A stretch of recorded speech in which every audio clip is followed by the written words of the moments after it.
আব্বা তুমি চুপ থাও, কি হয়েছে রে? কে ভাই আপনি জানেন না চাচি যে মারা গেছে? কি আব্বা সত্যি করে গো, আমার মাই কই? এই শোন, তোর মা যে 6 মাস আগে মারা গেছে, এই খবরটা যদি তোরে দিতাম তুই তোর দেশে আই ভর্তি, তাহলে তুমি বাড়ি গদ্দর করতে পারতাম না, সহে জমি রাখতে পারতাম না।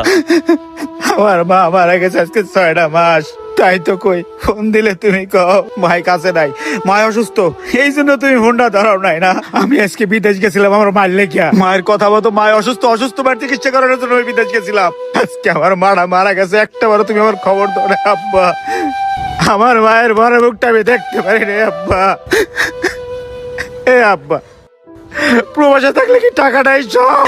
আজকে আমি মায়ের দেখার জন্য ছুটে আইছি, সেই মাটা আমার দুনিয়াতে নাই। তোমরা খালি টাকাই চেনো, টাকা টাকা টাকা। হে ছোট ভাই, তোর জন্য আমি কি না করছি, তুই যখন যেটা চাইছিস আমি সাথে সাথে আইনা দিছি, না করি নাই। আজকে তুই আমার বাড়িতে ঢুকতে দাস না।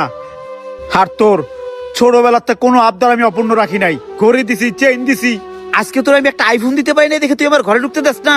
প্রবাসী কি তোরা টাকার মেশিন পাইছস যে আমাদের পাড়ামু আর নেবে খরচ করবি? আব্বা, তুমি আমার মায়ের মৃত্যুর খবরটা দিলা না আব্বা, তুমি পাপ করছো, আমি তোমার জীবনে ক্ষমা করব না আব্বা। এই শোন, এখন মায়া কান্না করে কোনো লাভ নাই, ওই ছাগলের ঘরটা খালি আছে, আপাতত কোহনে যেয়ে থাক, পরেরটা পরে দেখতেছি। আব্বা, প্রবাস থেকে গত 10টা বছর আমি 50-60 লাখ টাকার উপরে পাঠাইছি, আমার টাকা দিয়ে ঘর করছো, আমার টাকা দিয়ে বাড়ি করছো, আর আমার থাকার জায়গা নাই, তাই না?